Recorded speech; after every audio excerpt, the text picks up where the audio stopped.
This big match revisited comes from December 1979 and features the game between Crystal Palace and European champions Nottingham Forest. Two of the game's most charismatic managers were in the opposing dugouts, Palace boss Terry Venables and the legendary Brian Clough. One thing that people do say to me is, "You've never changed.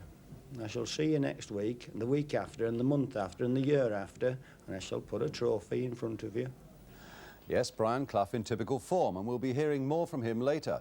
Also today, headlines suggesting a rift between Brian Clough and Peter Taylor after a difference of opinion in a radio interview yesterday. Well, hear what Peter Taylor has to say about that today.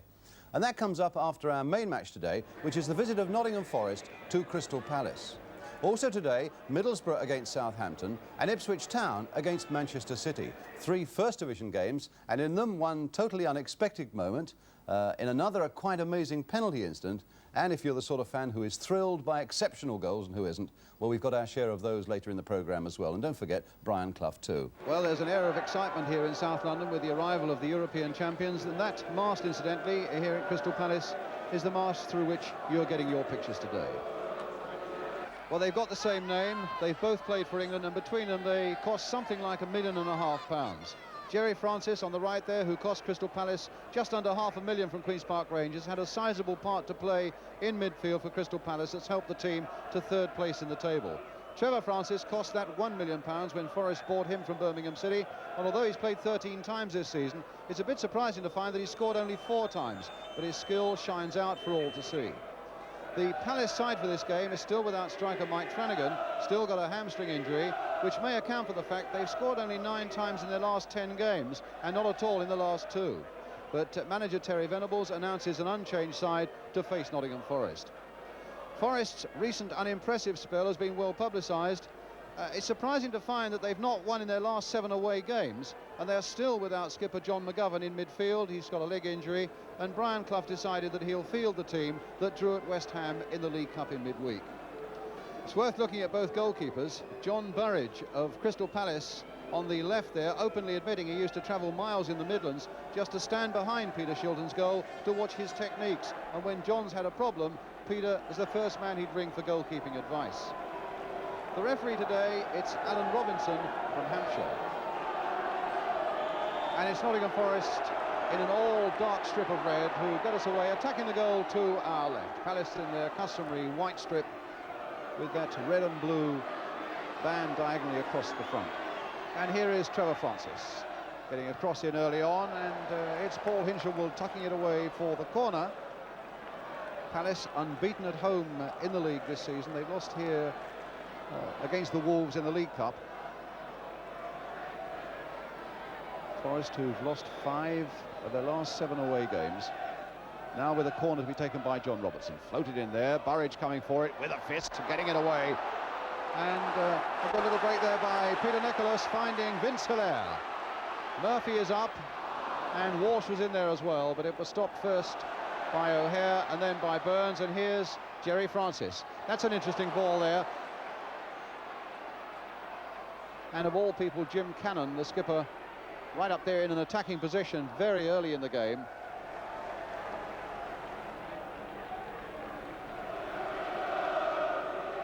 Gilbert battling away well. Anderson. And Shilton quickened up there and found that there was a throw available quickly here for Frank Gray. Francis coming off his man beautifully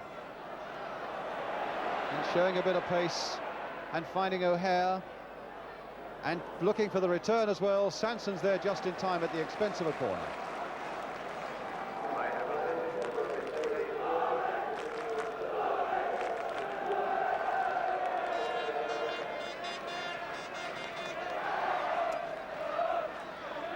O'Neill with the corner, and an in-swinger that had Burridge in a lot of trouble there, and in the end it was Nicholas with a header who got it away enough for Palace to have a slight breather. A really good corner, though, taken by O'Neill, putting Burridge in all sorts of trouble just for a moment. But he coped well. Sanson heading that one away. But only as far as Anderson. A flick through there towards Birtles, and they're looking very lively indeed, our Nottingham Forest at the moment. O'Neill with a shot, just past. Looking really dangerous in that spell, Forest. In the end, Martin O'Neill delayed the shot, thought he could find a better position. But wide of Burridge's post. Sanson. And now Swindlehurst.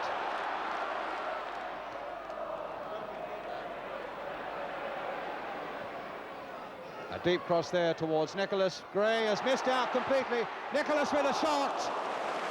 Well saved by Shilton. Applause all around there for the shot and the save, but the mistake was Frank Gray's, giving Nicholas the chance of a shot.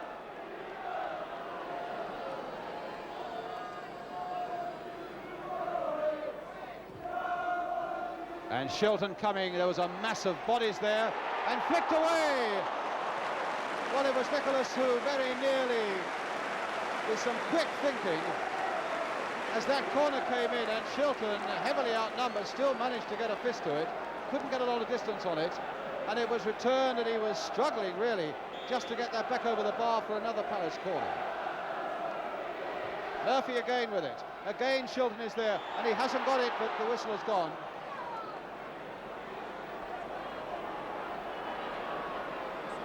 Well, he's really been in the firing line.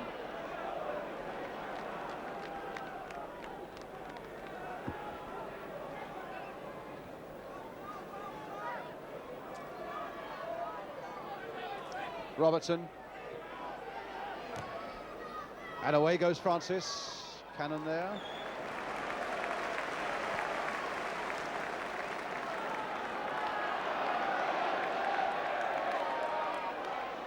Cannon now for Palace. That's an interesting ball and quite a good one there, but Murphy couldn't quite get on the end of it. Francis can though, and now Francis again slipping in there as Lloyd went through, and Francis angry, and it's going to be a yellow card for Larry Lloyd. Well, he was cautioned verbally a moment or two before, and as Francis went through to try and just nick that ball through to a teammate, Larry Lloyd was there again, and this time it's a yellow card. And a break by Walsh onside, and Shilton out quickly, and Burns kicking it away. Well, there was some quick thinking there in the first place by Walsh. What a good break it was by him, just onside, and how quickly Shilton spotted the danger and made it difficult for him. Walsh nonetheless got it past him, and Kenny Burns was back to do the retrieving job. So Francis with another corner for Palace, and not a very good one, going straight to John O'Hare. Here's Hilaire. Palace bench on the left, the Palace substitute Terry Fenwick.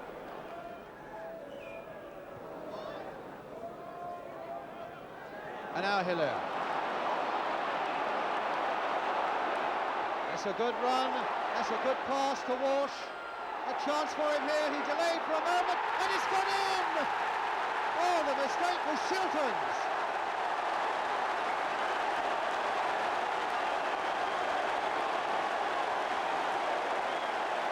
Walsh has put Palace into the lead, and a collector's item too, because somehow, although it was crowded there, and Walsh did well to check and then find a way to get a shot in, a collector's item because look at Peter Shilton there, and into the back of the net, just over the line in fact. Palace 1, Nottingham Forest 0, and Ian Walsh the scorer.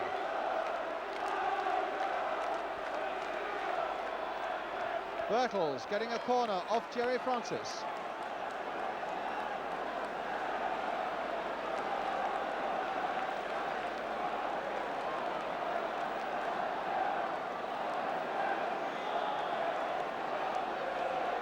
Robertson with the kick. Frankie Gray turning it here for John Robertson again. There's a bit of space here for Gray.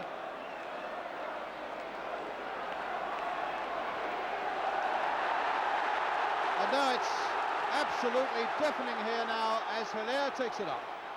Trying to flick that in once more for Walsh, but Shilton is there. Birtles. 2 minutes to half-time. O'Neill.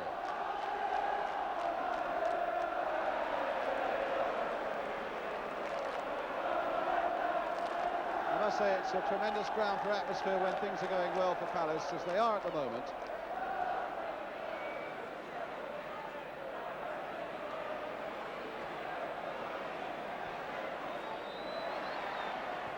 Anderson turning it in there. Oh, and O'Hare, and it was eventually Peter Nicholas who hooked that one away for Palace.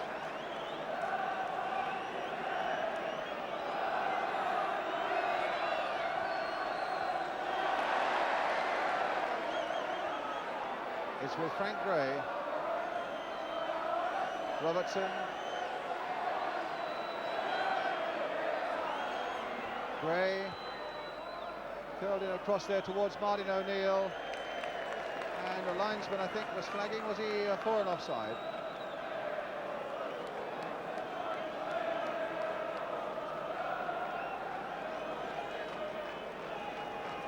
Well, Crystal Palace were saying this week that they've yearned for more than a year to play teams like Nottingham Forest and Liverpool to see what they can do. They play Liverpool next week. They're playing the European champions now, and they go in at half-time. A goal to the good, scored by their number 9, Ian Walsh. And he worked hard for that goal. But of course it was, you wonder about Peter Shilton on his own admission. Peter Shilton himself saying he's not having a particularly good time of it. And although there were players all around him, that ball nonetheless crept through him, maybe through his legs, and just over the line to give Palace that priceless one-goal lead at half-time. A lot more to come on the big match today. A half-time score then here at Selhurst Park. Crystal Palace 1, Nottingham Forest 0, and we'll be back with the second half.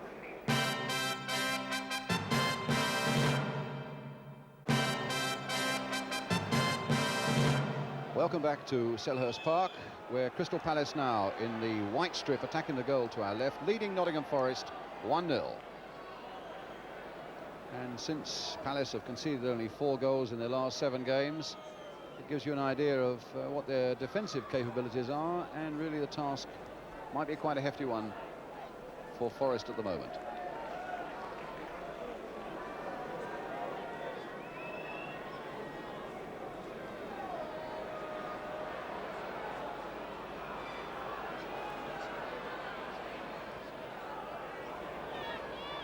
Murphy. Oh! Good reactions that time from Shilton, because it was deflected right at the last as Murphy went in there. A little deflection and a safe grab after that readjustment by Peter Shilton. Robertson.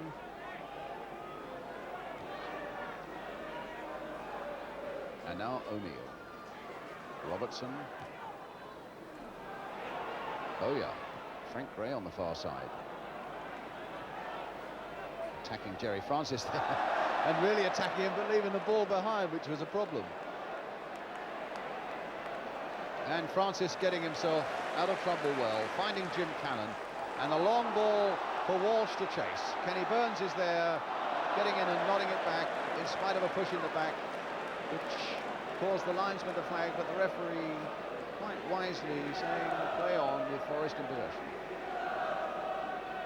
Robertson with a little cross. Francis. Going so well there, Francis. This could be dangerous. It's coming back to Robertson, and it's saved right on the line there by Burridge. Beautiful run there by Francis, and Hinshelwood realised that if he tackled him there, he could well have conceded a penalty. He had to take the risk and let him go. And it was cut back by Francis for Robertson. Lloyd nodding it down as far as Murphy. A real test for this young Crystal Palace side, now coming through it well at the moment. is it Swindlehurst, faced by Larry Lloyd. Oh, and this might come for Hilaire to hit one, and a good save by Shilton. That fell superbly for Hilaire. And Shilton got superbly positioned behind that one. And it's true at the moment they don't look the Forest of a year ago. There's something missing. I suppose it might be easy to say that Archie Gemmell's departure has left a gap in the midfield, just as Tony Woodcock's departure has left a gap up front. There's certainly something missing somewhere in this Forest performance at the moment, and that in no way is denying Palace a lot of praise for being a goal up at the moment. And certainly the fellows who've got to sort out if there is a trouble are Peter Taylor and Brian Clough. Well, here's Birtles, and now here's Francis. Of course, he wasn't there a year ago either. Stopped right at the last by Sanson. A corner to Forest.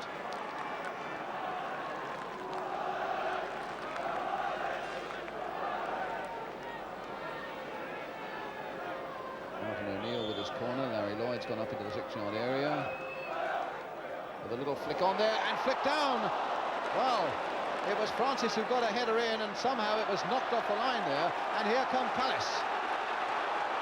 Well, that was so close to the equaliser there for Forest, but at the moment they've got to do the defending to do. As Walsh takes it up, the red shirts have got back. Walsh has got past them, floating in the cross there, and Anderson knocking it away for the corner. Good break there by Palace, but how close they came to conceding a goal at the other end when the corner was taken. A lovely little flick on, I think it was by Birtles at the near post. And Francis nodding it in and cleared off the line. Well, here's the corner then with Francis, or rather with Anderson at the post there with Swindlehurst. Murphy finding Nicholas, driving one there. What a good save! What a good piece of football. Peter Nicholas whacking that for something like 25 yards, and Shilton just getting up and tipping it over. It's with O'Hare. And now it's with Robertson. Lining up a shot, and down goes Burridge. Well, was bouncing a bit awkwardly there as it reached the 6-yard line from Robertson. Burridge beautifully with his body behind it.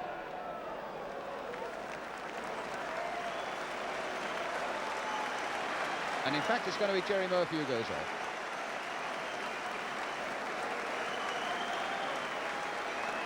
So he's going around the back of the goal. I certainly had an impression, though, that there was a number 8 put out in the first place, as though it was Jerry Francis coming off.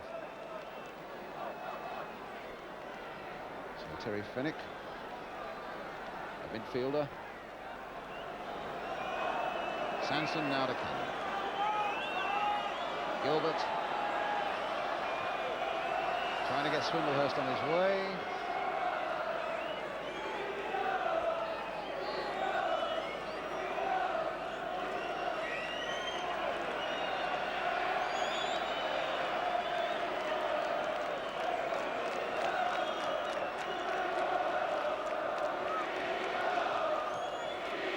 Now Birtles on the break for Nottingham Forest. With O'Neill on this side, it wants a good pass, and it's got it now. Can Martin O'Neill finish it off? There's the shot, and Burridge has got it and lost it and got it again, as Trevor Francis came in. Right in the end, and Palace could have been denied a win when that ball was sneaked through by Birtles beautifully there for Martin O'Neill. Hit it first time, the bobble upset John Burridge, but he grabbed it at the second goal. Back by Jerry Francis, no mistake there. 2 minutes.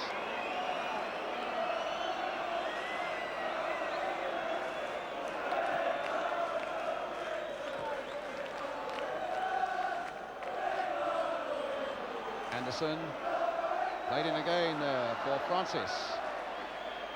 And Billy Gilbert this time holding him at bay, but Francis finding O'Neill once more. Getting into the box there, played across there. Birtles tried to stick out a foot and get a shot in, but again Palace get it away. Only as far as Francis, though. clipped in there once more. The Palace defenders were lining up to get that one away, but here's Robertson. Tried a shot across the face of the goal. Burridge getting it well and grabbing it that time, which he had to do with Francis so close. Into injury time at the end of the game now. Both linesmen have signalled to the referee that 90 minutes is up, and Palace are on the verge of a very important win that will tell them so much about themselves. It's with Walsh, the man who scored the only goal of the game. And the Palace fans are already beginning to celebrate.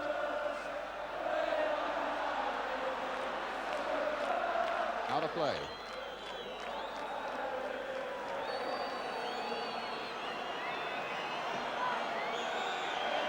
Final whistle. Up go the arms and up go the cheers from the Palace fans. Their team have won. They've beaten Nottingham Forest 1-0 with Ian Walsh, scorer of the only goal. And that could be a very important win for Crystal Palace, who've got Liverpool to come next week at Anfield. But they learned a lot about themselves today. Forest, not quite the side they were of 12 months ago, but any scalp against the European champions is one worth having. A really fiercely competitive game, and two goalkeepers showing their camaraderie as they go off as well. A final score then here at Selhurst Park, and it's Crystal Palace 1, Nottingham Forest 0. And indeed there were beaming faces all around Crystal Palace after that victory, and when you look back over some pretty troublesome times the club have had in the last 5 or 6 years, well, you can understand the pleasure that the regular fans got from beating the European champions. And Palace's captain, Jim Cannon, well, he's known some bad times himself at Selhurst Park. He went from the first division to the third with them and back to the first again. I asked him, though, about the performance yesterday. Yeah, I thought we were superior in every department, and we could have scored maybe another 2 or 3 goals, so we were a bit disappointed just being the 1 goal up, but we're just glad to get 2 points anyway. And yet it was a funny goal, really, that won it. Yeah, Shelton's been getting a bit of stick lately. I suppose we're getting a bit more after that one. It was really a bad mistake by him. Ian done well beating the guy on the line, and I thought he miskicked it really, and maybe that deceived Shelton a bit. But also there were a lot of players around him. I mean, he couldn't have seen it till the very, very last. Yeah, I suppose there was one of his own defenders was right in front of him, but I'd have been disappointed if John Burridge would have let that in. Yes. I think you were saying this week that everybody was looking forward to meeting Nottingham Forest and then Liverpool because you'll learn so much about yourself. You've been wanting to play these games for so long. What have you learned today about Crystal Palace? Well, we've learned that we can win this championship. I think that we're good enough, and if we keep performing the way we did today, and I think teams tend to be frightened of other teams, but especially against Liverpool. Nottingham Forest are having a bad run, so it was on the onus for us today to go out and beat them. But it'll be a big test of our character on Saturday, with Liverpool are sort of going great guns. So if we can get something up there, I think we'll definitely have chances of this division. We've learned we can win this championship, says the Palace skipper Jim Cannon. But what about Brian Clough? Well, we've seen him often enough as a winner. But what's it like being a loser? But I asked him first what he thought of Nottingham Forest on the day. I thought we played well enough in the second half to have got a draw and possibly to stand us in good stead for the rest of the season. It was that crucial, you think, the performance today? I think it was crucial in the sense that we've lost away games and we've lost, home games. And it's not normal for you to be talking to me, being manager of a side that's lost, several games in the last few months or whenever it is. Having said that, for 25, 35 minutes, I was absolutely delighted with the performance. Having said that, we did still lose. But yet I remember in the past you've told me you should sometimes talk to losers because you learn more about the game that way. Well, I would hope so. I would hope you talk to every, aspect of the game, Brian. We arranged this talk at 2:20 before we'd lost. Win, lose or draw, I would have been here. What did you feel about the goal that decided the game? Not too happy from our side of it, obviously. It was a little bit sloppy. It appeared a bit sloppy. But we're never too happy with any bloody goal that goes in, so it makes no difference. I'm sure that Peter Shilton will be blamed for it. I mean, do you hold him responsible? By whom? You? Well, I think by a lot of people who are surprised to see a ball go through his legs, of all people. Did it go through his legs? I think it did, actually. Well, are you blaming him? Well, I think there were a lot of people around him, and let me say I was surprised because he seems infallible. If it went through his legs, it was an absolute disaster for him, poor lad. I can't think of a worse thing to happen apart from you hitting me over the head with that microphone, or me literally putting it into you, for a ball to go through Peter Shilton's legs. Tragedy for the lad. Absolute tragedy. And he was immaculate for 90 minutes apart from 1 second. In football, players play bad balls, people miss open goals, people do all kinds of things, whether it's your metre or my level, but a goalkeeper, it's there forevermore. I can't believe it went through his legs. If it did, I'm certain it was my fault, because he's been the subject of terrible criticism in the last few weeks, and particularly this morning through me, or so-called through me, where people are blaming him for us conceding goals. What a load of bloody rubbish. It's the people who don't know the game that say anything, and they blame the wrong areas. And Peter Shilton's no more to blame for our recent semi-disaster by our standards than I am. Have you ever had a run like this? Me? I was mean, dropped once. Hartlepool I was dropped once when I was a player for 5 weeks, and I've had as bad a spells, yes, of course. We'll survive. But where would that be? At Hartlepool? I mean, because when you think of Derby County and you think of you, I mean, ignoring Leeds and Brighton, I mean, at Forest as well. But you shouldn't ignore Leeds and Brighton. It's part and parcel of my career. We've had as bad a runs as this, and we'll get out of them as quickly as we did do, and we'll go on to win other things. I think a lot of people who admire you are sorry to see it happen, but you must be aware that a lot of people are saying, damn good too. I mean, I'm pleased to see that he's got a problem. I think we have a particular, you know, feeling within this country that anybody that gets to the top, it's nice if they come down to earth occasionally. I've never, ever not been down to earth, even when we were winning things. One thing that people do say to me is, you've never changed. I shall see you next week, and the week after, and the month after, and the year after, and I shall put a trophy in front of you.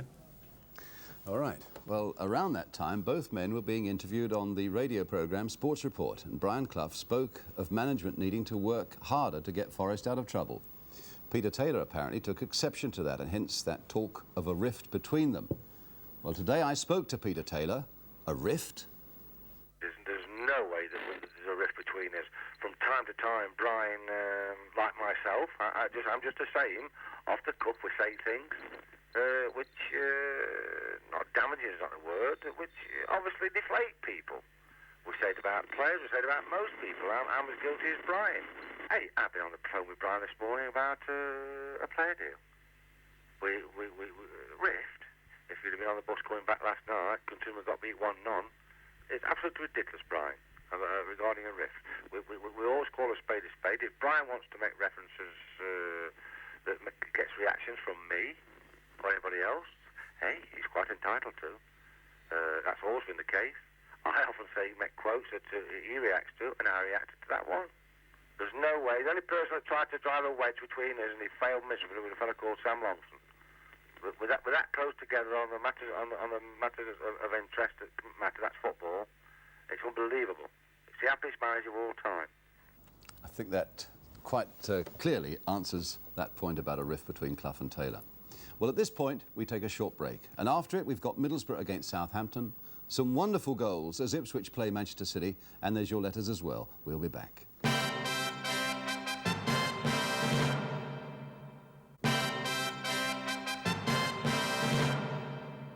For our second match today, we go to Ayresome Park for Middlesbrough against Southampton. And only last week, we poked a bit of fun at Laurie McMenamin's team with their poor away record.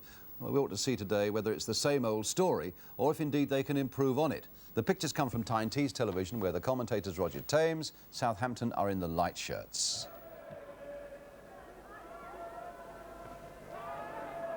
Oh, this could be a chance for Hodgson, surely. He's been slept and he's missed it.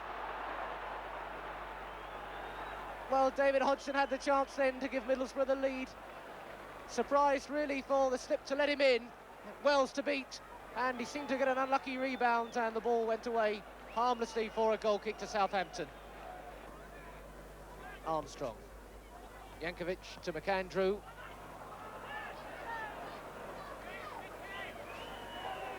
This is Shannon.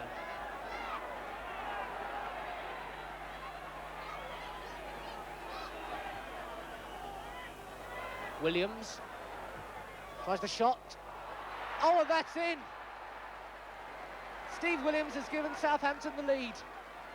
Well, quite what happened to that one in the air, I don't know. Nor did Jim Platt either. He seemed to be caught slipping and sliding, and the ball just carried past his outstretched left arm. Williams. And Williams again. Hubbard, Holmes.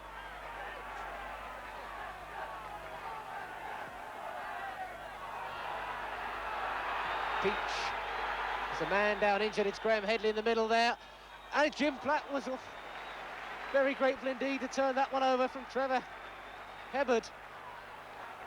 Typical curling, swirling shot Hubbard sent in, but I'm sure Jim Platt must have been distracted then by Graham Headley lying down injured, right in his view on the edge of the box.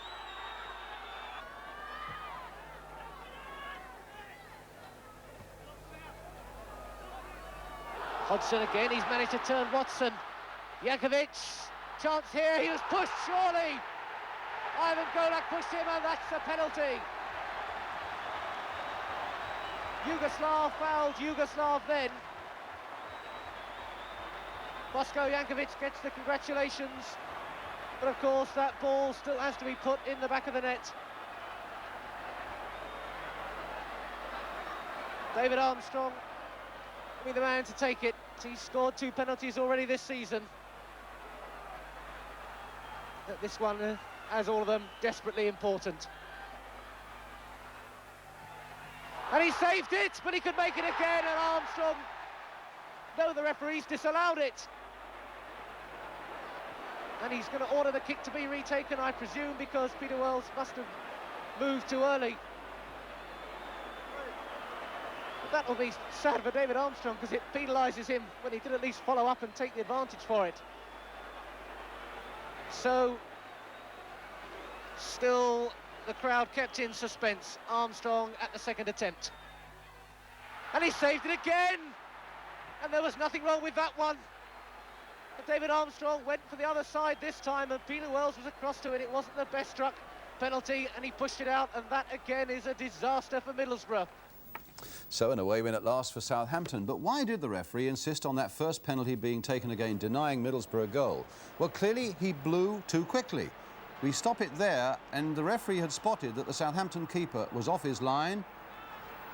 Well, if he delayed, and it's an old theme of ours, if he delayed just a fraction of a second, he'd have seen that ball going back to David Armstrong, and Middlesbrough would have got a goal. I'm not sure in any case that the penalty incident, the infringement in the first place, didn't happen outside the penalty area, so quite a few things happening in that Southampton penalty area. It's time now, though, for your letters. And from Dublin, complaints, I'm afraid, about my pronunciation of Manchester United's Irish centre-half, Kevin, as I called him, Moran. E. Murphy of 3 Grangemore Grove, Donamead, I hope I've pronounced that properly, Dublin 13, I'm pretty sure I haven't, though. Mrs. Kay O'Donnell of 19 Mount Shannon Road, Dublin 8, both pointed out that it should have been Kevin Moran. Well, I checked with the Manchester United manager Dave Sexton. I'm delighted to put that record straight, because Moran it should be. What our friends in Dublin would know, and maybe you don't, is that Kevin had already made a name for himself as a leading player in Gaelic football in the Republic of Ireland, playing for Dublin in the All-Ireland finals. Well, it's good to see a great old club like Portsmouth having such a good season. They got a draw at Peterborough yesterday. They stay top of the 4th division. And a couple of exiled Pompey supporters have written asking to see the goals from last week's victory over Halifax. Roy Thompson is one from 31 Benham Road, Hanwell, London, W7, and N. Bates of 1 Trafalgar House, Castle Street, Combe Martin in North Devon. They're both supporters concerned, and we are happy to oblige. Portsmouth here are in the dark shirts. Garwood it is with the corner. Yes, and Brisley's got it. Terry Brisley's got it.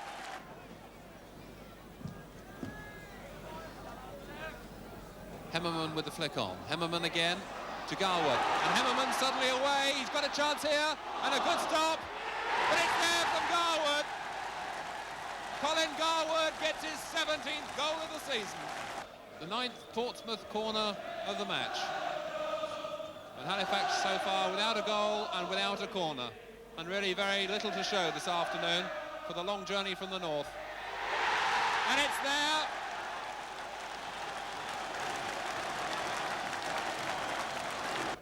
crowd obviously wanting more. That's a dangerous ball, and I think it's going to be in there. It is, from Francis Firth.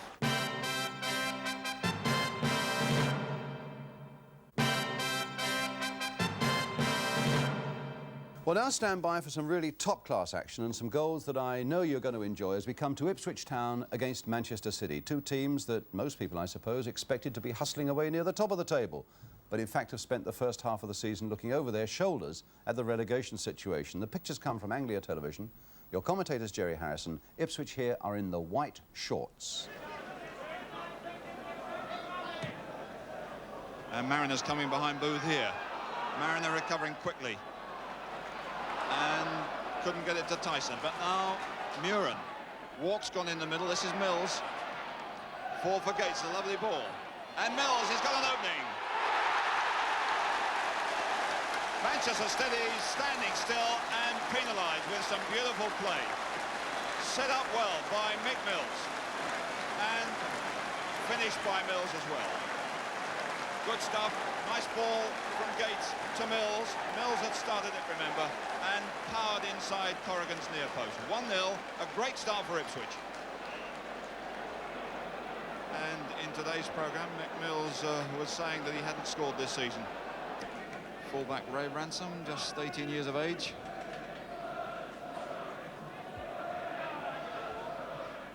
Changed again, this time by Walk to Muren. Tyson. Walk is there. Players free on the right. Beautifully played. Under pressure by Walk to Burley.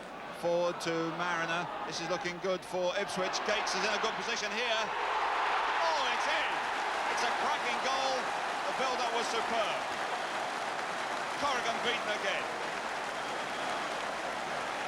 Well, wonderful build-up all the way from the edge of the Ipswich penalty area.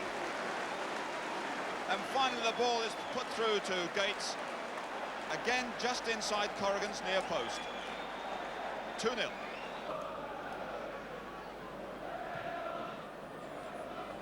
Flick on that Bennett can't get.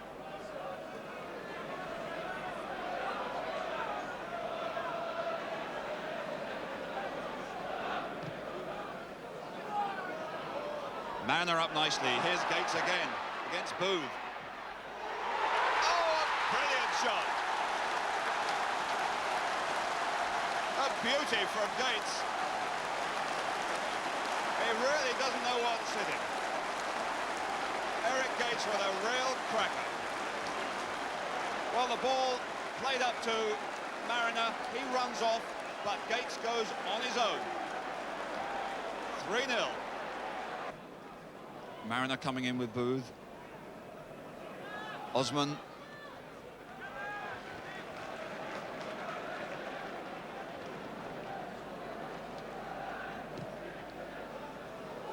Booth with Mariner, and coming up in support is John Walk. Walk again. Mariner and Tyson. Mariner still there.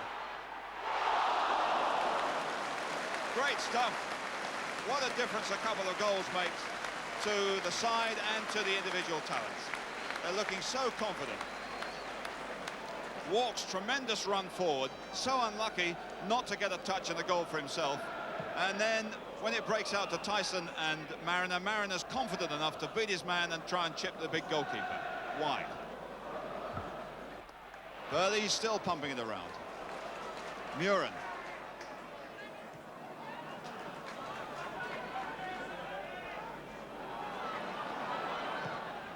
Osman forward. Everything's coming off at the moment, and Muren's going to get this. Gates and Mariner in here, but this is for John Walk. Gates looking for a return. Gates can go again. Brilliant save. Inches away from his hat-trick. Manchester City just can't stop him. And Joe Corrigan looking daggers at his defenders. Pushing it around with comfort and ease. Walk looking for the short one and the return. Gates decides to go alone. And Corrigan at full stretch. Arnold Muren looking fairly casual about it all.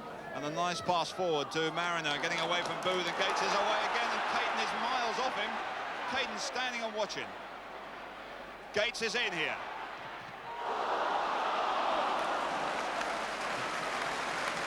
Could have been the hat-trick so easily. In fact, he could have had a hat-trick in under 20 minutes. Well, look at Caton here, so far away from his man, and he can't get in contact with him again. And luckily, the big goalkeeper is playing well. Well won by Mariner to Gates. Gates here as Caton comes over. Indirect free kick.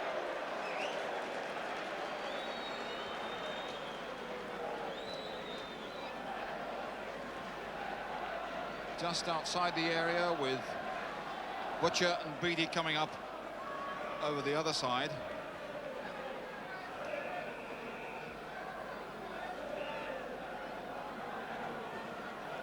Mills and Muren. Now Mills.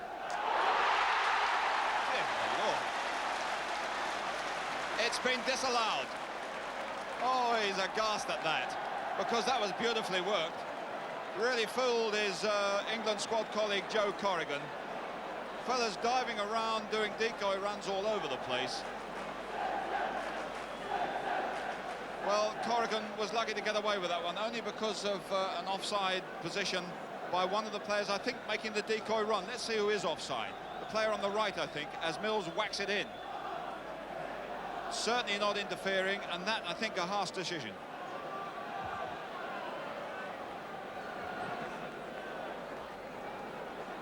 So Mick Mills, very unlucky not to have 2 goals there, and Gates is in with another one. And this time that does count. A much simpler goal, still wide open down the middle. Eric Gates, 3 for him and 4 for Ipswich.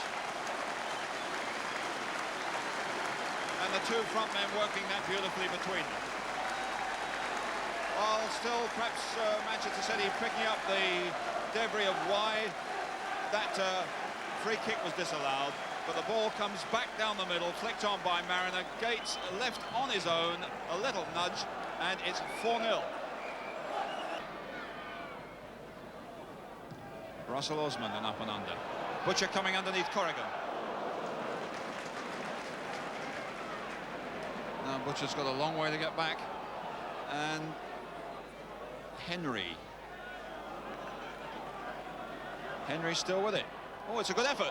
Oh, a great shot from Tony Henry that was just tipped onto the bar by Laurie Sybil. Well, it was a great shot by Tony Henry, particularly as he held the ball for a long time, evaded a couple of challenges, and he was some way out, but beautifully hit and only just tipped onto the bar. Daly with the in-swinger. Tommy Caton this time on the far post behind Henry. This is for Sybil. He does well to get the punch in. And Phil John back out to Daly. Power is free in the middle. That's the man he aimed for. Power on the left is Caton. Forward for Henry here. And thundered away by Mariner. Another corner. Manchester City enjoying a little bit of possession and aggression, but only by kind permission of Ipswich. Difficult one for Sybil. Muren can't get it. And Tyson here, getting away beautifully from Paul Power. Now they're on the break. Butcher's in the left wing position. He's got it. What a great ball. And they've lots of players up in support.